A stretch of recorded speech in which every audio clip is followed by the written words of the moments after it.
오늘 성경 말씀 보면 빛과 어두움을 대조해서 성도의 모습을 비유적으로 설명을 하고 있습니다.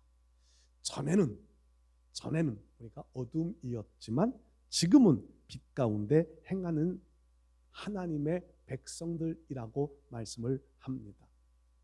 어둠을 좋아하는 사람들은 별로 없습니다. 어두워지면 마음이 조금 담대함이 약한 분들은 무서움을 탑니다. 저도 눈은 조그맣지만 무서움을 많이 탑니다. 무서워하는 이유가 왜 그럴까요? 그 이유는 어두움 때문입니다.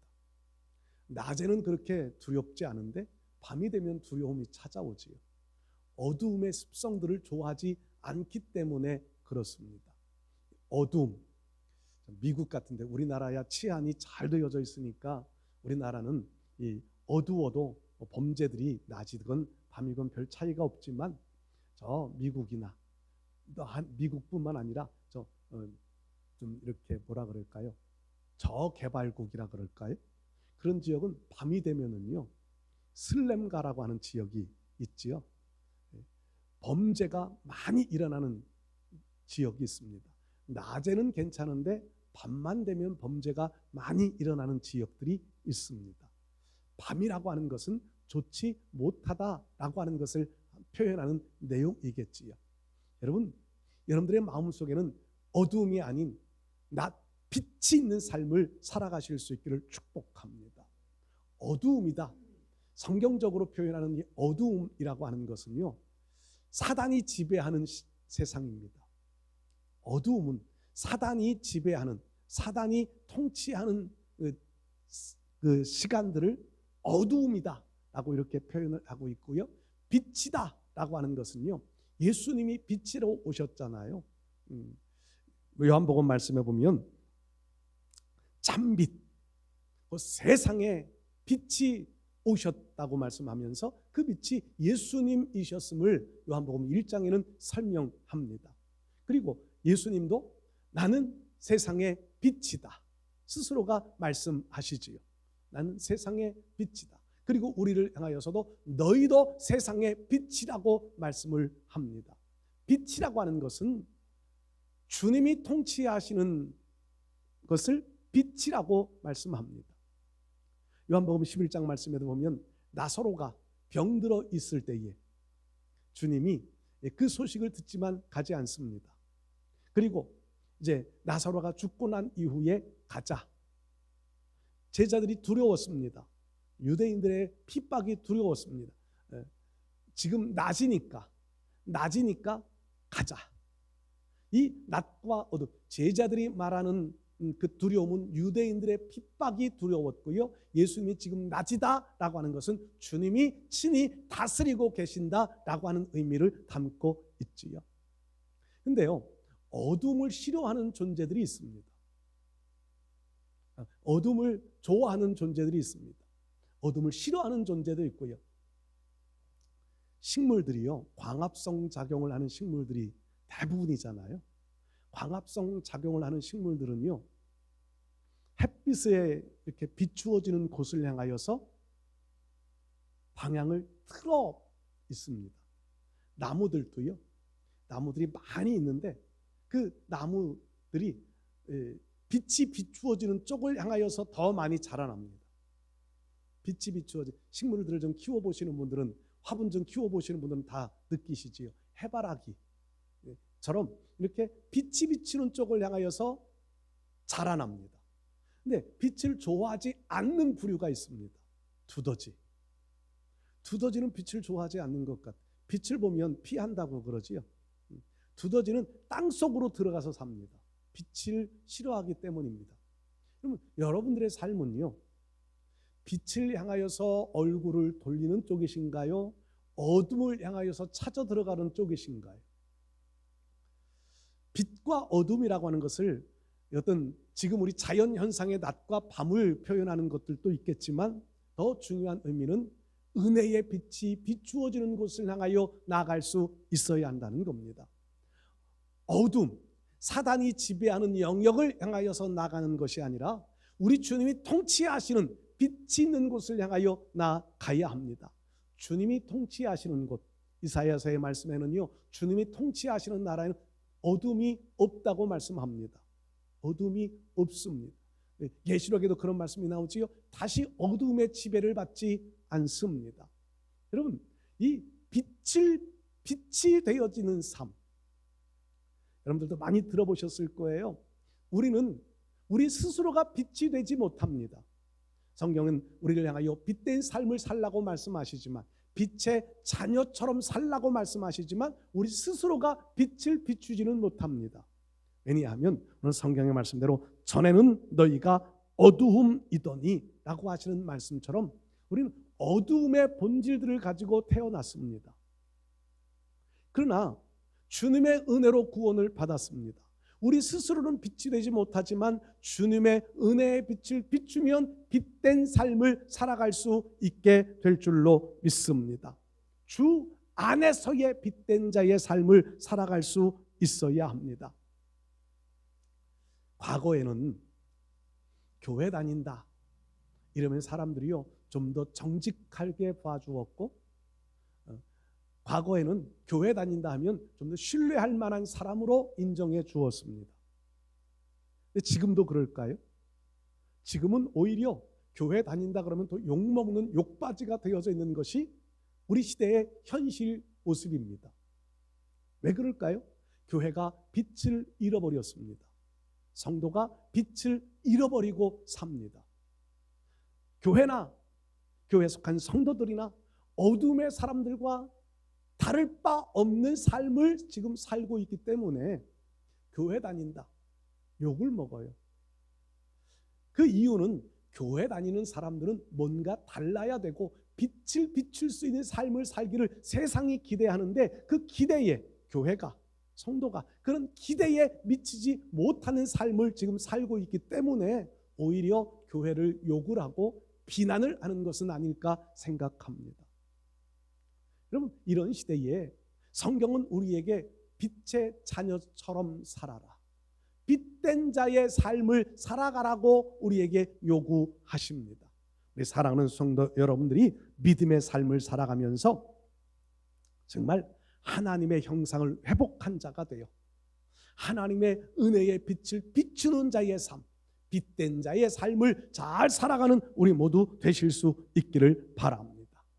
정말 이 하나님의 빛된 자의 삶, 하나님의 영광을 위하여 빛된 자의 삶을 어떻게 하면 우리가 그렇게 살아갈 수 있을까? 저는 오늘 이 에베소서 5장 말씀 속에서 몇 가지를 한번 생각해 봅니다. 첫 번째로요, 하나님의 빛을 비추는 빛된 자의 삶을 살기 위하여서는요, 있어야 할 자리, 있어야 할 곳을 잘 지키며 살 수 있어야 합니다. 사람들은 제각기 있어야 할 곳이 정해져 있습니다. 교회도 오면 여러분들은 꼭 평상시에 자기가 앉는 자리만을 앉으시려고 그러지요. 그 자리를 지키려고 하는 인간의 본능 습성이에요. 그 자리를 지키고 싶어 해요. 가정에서도요, 여러분들 집에 들어가면 밥 먹을 때 앉는 자리가 꼭 그 자리일 거고요. 그 자리에 누가 앉아 있으면 저리 가, 내 자리야. 잠자는 자리가 꼭 그 자리여야 되고요. 저는요, 신는 신발도 제 신발이어야 돼요. 아마 대부분이 그러실 거예요. 회사에 가도 내가 앉는 자리가 있어요. 직장에 여러분들 뭐 사업을 경영하시는 분, 내가 가면 내가 앉는 자리가 따로 구별되어져 있어요. 다른 자리는 좀 불편해요. 있어야 할 곳, 사람이 가지고 있는 기본적인 마음이거든요. 내가 있어야 할 자리가 어디인가, 그 자리를 꼭 있고 싶어 해요. 여러분들이 신앙인으로 있어야 할 자리는 어디일까요? 신앙인으로 있어야 할 자리, 오늘 성경 말씀을요 보면 7절에 그렇게 말씀하지요. 그러므로 그들과 함께하는 자가 되지 말라. 그들이라고 하는 이 표현은요, 어둠에 있는 이들이지요. 어둠에 있는 사람들. 어둠에 있는 사람들의 모습은 어떤 사람이냐면 바로 앞절 6절 말씀 보면 5절 말씀 보면 이렇게 말씀해요. 음행하는 자, 더러운 자, 담하는 자, 우상 숭배하는 자, 이들은 하나님의 나라에서 기업을 얻을 수 없다. 그러면서 그들과 함께하지 말아라. 여러분들은 하나님의 구원의 은혜를 입은 자들입니다. 이 성경 말씀 전에는 이라는 표현을 사용하고 에베소서는 그런 말씀이 2장에도 나오고 오늘 본문에도 나와요. 전에는, 이제는 이런 표현들이 나오는데 시간적인 비유예요. 전에는 구원받기 이전의 삶, 하나님의 자녀가 되어지기 이전의 삶은 오늘 우리도 똑같은 그런 모습을 가지고 살았었다는 겁니다. 2장에도 그런 말씀이 나오잖아요. 이전, 과거의 우리의 삶은요, 하나님의 은혜에 참여하지 못하는 자의 삶이었습니다. 외인과 같이 취급받았습니다. 하나님 나라에 소망도 없는 자들이었습니다. 어두움의 삶을 살던 이들이었다는 거지요. 그런데 이제는 그리스도 안에서 하나님의 은혜 가운데 하나님과 가까운 자가 되어 친백성이 되어져서 언약의 백성이 되어져서 이제는 빛의 자리에서 살아갈 수 있게 되었다는 겁니다. 오늘 성경 말씀은 지금 빛의 자녀가 되어진 우리의 삶을 살아가는 이들이 전에 과거에 어둠에 행하던 사람들의 그 모습 따라가지 말아라.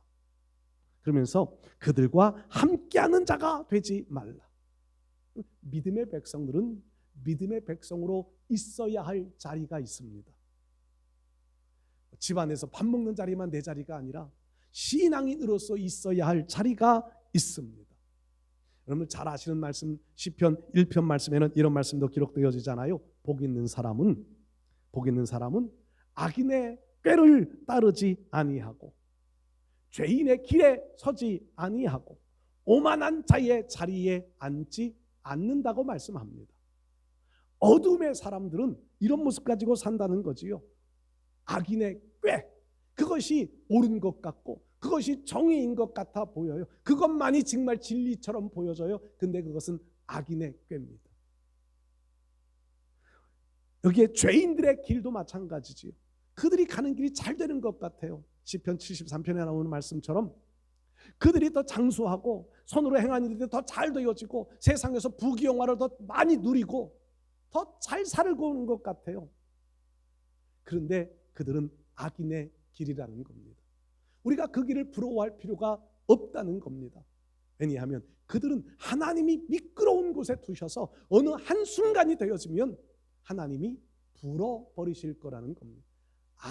그 지옥으로 심판의 형벌의 자리로 불어버리실 거라는 거예요. 그러면서 하시는 말씀이 하나님을 가까이함이 내게 복이라. 우리가 있어야 할 자리는 악인의 길이 아니라 하나님을 가까이 하는 자리에 있어야 하는 겁니다. 오만한 자의 자리, 이 오만이라고 하는 것은요, 정치권에서도 지금 오만이라는 단어를 참 많이 사용하잖아요. 오만이라고 하는 것은요, 나 아니면 안 돼, 이 마음이에요. 나 아니면 안 돼. 여러분, 우리는 빛 가운데 살아가는 우리들은요, 나 아니면 안 돼가 아니라 하나님의 은혜가 아니면 안 돼, 이것이 되어야 하잖아요. 이게 하나님의 은혜, 빛 가운데 살아가는 성도의 고백은 하나님의 은혜가 아니면 안 돼. 근데 오만한 자는 나 아니면 안 돼. 오늘 우리는 정확한 구별을 가지고 있어야 할 자리, 그 있어야 할 자리는요, 믿음의 백성들에게 있어서는 바로 예배의 자리가 되어져야 할 줄로 믿습니다. 오늘 성경 말씀에 읽지는 않았는데 그 뒷부분에 보면요, 10절의 말씀 보면 주를 기쁘시게 할 것이 무엇인가 시험해 봐라. 어둠의 백성들과 함께 있는 것이 하나님 기쁘시게 하는 것일까?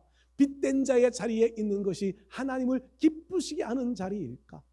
한번 시험해 보라는 거예요. 하나님은 시험의 대상은 아닙니다. 우리 보고 시험하라는 이 단어를 좀 더 다르게 분류해 보면 분별해 보라라는 단어지요.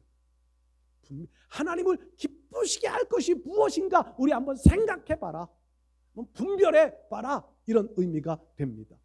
여러분, 오늘 우리가 하나님의 빛된 자녀로 살아가는 삶을 위하여서는 하나님이 기쁘시게 하는 자리가 어디인가 늘 고민해보고 생각해 봐야 할 줄로 믿습니다. 또 11절에는 이렇게 말씀하지요. 너희는 열매 없는 어둠의 일에 참여하지 말아라. 어둠의 일에 참여하지 말아라. 있어야 할 자리, 그것은 빛이 있는 자리, 하나님의 영광을 나타낼 수 있는 자리, 하나님이 기뻐하실 수 있는 자리에 있어야지 우리가 어둠의 사람들이 부러워, 어둠의 사람들이 잘 되는 것이 부러워 그들과 함께 그들의 영역으로 들어가 버린다면 오늘 우리는요 하나님의 심판의 자리로 갈 수밖에는 없을 겁니다. 고린도후서 6장 말씀 보면 이런 말씀이 있잖아요. 그리스도와 벨리알이 어찌 조화를 이룰 수 있겠느냐. 믿는 자와 믿지 않는 자가 어찌 조화를 이룰 수 있겠느냐 하시는 이런 말씀들이 있지요. 벨리알이라고 하는 것은 사탄의 영역을 말하고요, 그리스도는 빛된 우리의 삶의 모습을 말합니다. 그리스도와 사탄이 함께 공존할 수 있을까요? 못하는 거지요. 있을 수가 없어요. 빛과 어둠이 함께 공존할 수 있을까요? 못합니다. 빛이 밝아지면 어둠은 물러가는 거예요. 어둠이 강해지면 빛은 흐려지는 거예요. 그러면 우리가 있어야 할 자리는, 여러분들이 하나님께서 여러분들에게 있어야 할 자리는 어디이실까요? 어둠의 영역이, 어둠이 강하게 비추어지는 어둠의 자리에 있기를 원하실까요? 하나님의 은혜의 빛이 비추어지는 빛의 자리에 있기를 원하실까요? 오늘 우리는 있어야 할 자리, 내가 있어야 할 자리를 잘 분별하며 구별하며 있어야 합니다. 그래야 하나님의 백성답게 하나님의 영광을 위하여 살아갈 수 있게 될 줄로 믿습니다. 오늘 우리의 삶의 모습들 속에 정말 하나님의 영광을 위한 빛된 삶, 있어야 할 자리를 잘 분별해 있으실 수 있기를 바랍니다. 두 번째로요, 하나님의 영광을 위한 삶에서는요, 해야 할 일을 반드시 하며 살아가야 합니다. 해야 할 일. 오늘 성경의 말씀으로 보면 빛의 자녀로, 빛의 자녀처럼 살아라. 8절에 그렇게 말씀해요. 빛의 자녀처럼 살아라.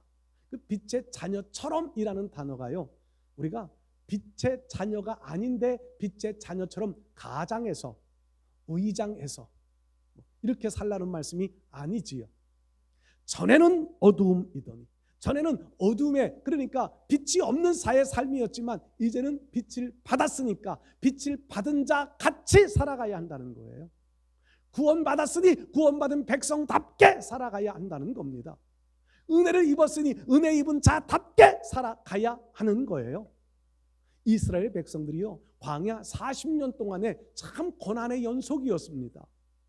그 고난은요, 사실 안 당해도 되는 고난들이 많이 있습니다. 왜 40년 동안 그런 고난을 당하느냐 하면 애굽에서 하나님이 끄집어 내셨습니다. 그리고 새로운 비전으로 가나안 땅을 비전을 제시해 주셨습니다. 그런데 백성들의 마음속에는 여전히 애굽을 그리워합니다. 한 장관을 세워 우리가 애굽으로 돌아가자. 애굽에 있을 때는 먹을 것이 더 많았다. 애굽으로 돌아가자. 호사야서에도 말씀하면 그런 말씀이 있잖아요. 하나님이 복을 주셨더니 복을 주는 그 복 받은 것만큼 하나님의 영광을 위하여 사는 것이 아니라 그들은요, 자기들의 주상을 아름답게 꾸미는 일에 바빴다고. 해야 할 일이 무엇인지를 모르는 거예요. 그러니까 이스라엘 백성들이 광야 40년 동안에 하나님이 보여주신 비전, 가나안 땅을 향하여서 우리 힘들어도 그 땅을 향하여 나아가자, 우리 어려워도 그 땅을 향하여 하나님이 우리와 함께 하시는 우리가 나아가자, 여호수아 갈렙 같은 마음을 모두가 가졌었더라면 그들은 그렇게 큰 시련 당하지 않아도 됐을 겁니다. 그런데 그들은요, 이 애굽을 잊어버리지를 못해요. 과거를 잊어버리지 못해요. 롯의 처처럼 자꾸 뒤를 돌아봐요. 하나님은 그들의 마음속에서 애굽을 끄집어내기 위하여서 시련을 하고 연단을 하는 겁니다. 우리가 해야 할 일을 하지 않으면 하나님은요, 우리의 마음속에 과거를 뒤돌아보는 우리의 모습을 빼버리기 위하여서 자꾸 어려움의 연단의 풀물불 속에 집어넣을지도 모릅니다. 해야 할 일, 저는 이 해야 할 일을 사명이라고 늘 강조합니다. 사명을 감당하는 일, 하나님이 기뻐하실 수 있는 일을 감당하는 일들, 오늘 저와 여러분들은 이 일을 잘 감당하며 살아가실 수 있기를 바랍니다. 하나님은 우리로 자녀답게 살게 하기 위하여서 훈련을 참 많이 시키십니다. 신명기 32장에 나오는 독수리의 새끼 훈련시키는 방법 말씀드린 적 있지요. 독수리가 중동 지역의 그 독수리가 절벽 높은 곳에 집을 지어 놓습니다. 그곳에서 알을 까놓고 알을 부화합니다. 새끼가 어느 정도 자라나면은요 집을 헐어버립니다. 새끼가 미워서 헐어버리는 걸까요? 훈련시키기 위해 집을 헐어버립니다. 그 집도요, 집을 지을 때 그 가시나무 이런 거 가지고 집을 짓는데요. 가시. 그럼 새끼가요 안 찔리려고 이리 푸덕 저리 푸덕 이리 푸덕 저리 푸덕 날개 훈련을 하는 거예요. 그러다가 그 집마저도 헐어버리고는요 낭떠러지 밑으로 밀어 떨어뜨려 버린다는 거지요. 무서운 훈련을 시켜요. 그러면 어미가 독수리 자기 새끼를 죽으라고 낭떠러지 밑으로 떨어뜨릴까요? 아니에요. 훈련시키는 거예요. 이 새끼는 떨어지지 않으려고 날개짓을 수없이 반복할 겁니다. 그래도 이기지 못, 이 중력을 이기지 못하고 계속 떨어져요. 그러면 어미는요 지켜보다가 쏜살같이 날라 내려가서 그 새끼를 자기 등에 업어 다시 올려놓는다는 거지. 그리고는 또 밀어 떨어뜨리고 또 업어 올리고. 그렇게 하는 어미의 마음은 왜 그럴까요? 자기 새끼 독수리를 독수리답게 키우기 위하여서 하는 훈련이잖아요. 하나님이 우리를요 이런 훈련을 통하여서 우리로 해야 할 일을 할 수 있는 자리로 이끌어 가십니다. 훈련 없이는요 하나님의 일을 감당할 수가 없어요. 훈련이 되어져야 감당할 수 있습니다. 훈련이 되어져야 마음도 생각도 이런 우리의 행동도 하나님을 향하여 나아갈 수 있게 됩니다. 어제 어떤 가요를 하나 들었어요. 개그맨이 방보라 그러던데 개그맨이 노래 작사 작곡을 해서 노래를 불러요. 제목이 알아 알아예요. 알아 알아. 내용이 뭐냐 하면 이 개그맨이요 골프를 치는 개그맨인가 봐요. 이 골프라는 게 쉬운 게 아니에요. 보면 참 쉬운 게 아니에요. 근데 이 개그맨이요 그 가사가 자기를 가르쳐 주는 사람들이 이렇게 해 저렇게 해 뭐 이렇게 해 그렇게 가르쳐 주는데 머리로는 자기가 안다는 거예요. 그래서 제목이 알아 알아예요. 알아 알아. 그런데 몸이 안 돼. 골프를 쳐도 공이 안 맞아. 그러니까 자꾸 또 옆에서 또 코치를 해줘요. 그러면 또 알아 알아. 가사가 그런 내용이에요. 알아 알아. 우리가요 뭐를 해야 될지 머리로는 알아요. 머리로는. 그런데 몸이 안 따라줘요. 왜 안 따라줄까요? 훈련이 안 되어져 있기 때문입니다. 훈련이 안 되어져 있기 때문에. 여러분 훈련이 안 되어져 있으면 머리로는 다 알아요. 입으로는 다 해요. 그런데 몸이 안 따라줍니다. 해야 할 일을 하지 못하는 거예요. 훈련이 안 되어져 있기 때문에 그렇습니다. 또 우리가 해야 할 일을 잘 감당하기 위해서는 반드시 필요한 게 있습니다. 희생이라고 하는 것이 필요합니다. 희생이 없으면 사명을 감당해 갈 수 없습니다. 우리가 마땅히 해야 할 일을 하지 못합니다. 시간적인 희생이 있어야 예배에 나와 예배 자리를 지켜갈 수 있습니다. 시간적인 희생, 물질적인 희생이 없으면은요 사명을 절대로 감당하지 못합니다. 제가 여기에 이런 말씀을 적어놓았는데 초가 자기를 녹이는 희생을 통하여서 촛불은 빛을 비춥니다. 촛불뿐일까요? 전기빛도 마찬가지죠. 전기가 희생되어지니까 빛이 비추어지는 거예요.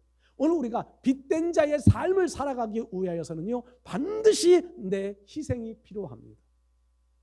내 희생 없이 내가 하고 싶은 대로 다 하고 가고 싶은 대로 다 가며 그러면서 하나님의 영광 사명을 나타낼 사명을 감당할 수는 없습니다. 내 희생, 시간적인, 물질적인, 건강, 체력적인 많은 것들이 희생되어질 때 그 희생 속에 꽃 피어나는 것이 사명 감당입니다. 빛된 자의 삶을 살아갈 수 있게 되는 겁니다. 우리 사랑하는 성도 여러분들, 우리가 이 하나님의 영광을 위하여 마땅히 해야 할 일을 감당할 때 예수님 말씀하시는 마태복음 5장에 나타나는 그때 세상 사람들이 우리를 보면서 하나님께 영광을 돌릴 수 있게 될 줄로 믿습니다. 우리가 신앙인답게 행해야 할 일을 하지 못한다면 결국 지금 세상에서 교회를 향하여 신앙인들을 향하여 손가락질하고 욕을 하는 것처럼 그렇게 되어지지 못하니까 욕을 먹는 거예요.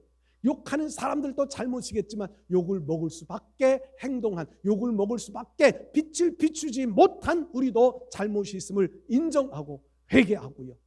정말 하나님 앞에 나 자신들을 희생해 가면서 하나님의 영광을 위하여서 살아갈 수 있는 우리의 삶이 될 수 있기를 바랍니다. 세 번째로요, 하나님의 영광을 위한 빛된 자의 삶을 살기 위하여서는요, 반드시 열매를 맺으며 살아가야 합니다. 열매를 맺되 어둠의 열매가 아닌 빛의 열매를 맺어야 합니다. 어둠의 열매는 아까 말씀드렸던 5절에 나오는 말씀들이라면 빛의 열매는요, 9절에 설명하고 있어요. 빛의 열매는 착함과 의로움과 진실함에 있느니라. 우리의 삶들 속에 이런 열매가 있으신가요? 빛의 열매는 착함이라고 하는 것은 도덕적인 선, 이 기준보다 훨씬 더 높은 기준이 착함입니다. 착함이라고 하는 것의 기준은 하나님께 있습니다. 하나님 보실 때에 착하다, 하나님 보실 때에 선이다 인정받는 삶을 살아가야 하는 것, 이게 빛의 열매예요. 사람의 열매, 세상의 열매는요, 세상의 열매는 성공이라고 하는 것을 기준으로 보통 말합니다. 사람들이 세상에서 지식을 좀 얻고 명예도 얻고 그런 성공한 사람으로 인정받으면 그 사람은 그것이 열매예요. 덕 있다, 덕망이 있다, 존경받을 만하다, 어떤 사람들이 세상 속에서 남겨놓은 열매지요. 하나님이 보실 때 하나님의 열매는요, 그런 것이 열매가 되지 못한다는 거예요. 하나님의 기준이 되어지는 열매여야 합니다. 그 기준도 착함이라고 하는 것도 하나님의 기준의 열매입니다. 이 하나님 기준의 착함이라고 하는 것은요, 하나님을 신뢰하고 하나님이 원하시는 믿음의 길을 걸어가고 하나님의 뜻을 이루는 삶을 살아가는 것, 이게 빛의 착함의 열매입니다. 또 여기 두 번째 나오는 열매는요, 의로움이라고 말씀해요. 의로움, 하나님의 생각과 뜻이 기준이 같다, 이게 의로움이에요. 성경은 말씀하지요, 세상엔 의인은 없나니 하나도 없도다. 하나님의 눈에 보여질 때는 의인이 하나도 없습니다. 소돔 고모라 성에 이 의인이 없어, 10사람이 없어요. 아브라함은 10사람까지 기도합니다. 그런데 의인이 없어요. 그러니까 멸망해요. 심지어 예루살렘 성에 에레미야 5장 말씀에 에레미야를 통하여 하시는 말씀이 의를 행하는 사람, 하나님의 공의를 실천하는 사람 한 사람만 찾아봐라. 한 사람이 없습니다. 의인은 없나니 하나도 없도다. 여러분, 그런데 성경은 우리에게 의의 열매를 맺어야 된다고 말씀합니다. 의의 열매는요, 내가 스스로가 맺힐 수가 없어요. 예수님 내 안에 모시고 살 때에만 맺혀질 수 있는 것이 의의 열매입니다. 빛 가운데 예수님 모시고 살아가는 사람만이 이 의의 열매를 맺힐 수 있습니다. 의로움. 여러분들 예수 그리스도 안에 믿음의 뿌리를 굳게 내리고 살아가시기를 바랍니다. 그래서 의인은 아니지만 예수님 때문에 우리를 의롭다 인정해 주시는 열매예요. 예수님 때문에 의롭다 인정받을 수 있는 열매. 그리고 또 하나, 세 번째 열매가 있지요. 진실함에 있다. 진실함이 열매라는 겁니다. 세상은 거짓이 판을 쳐요.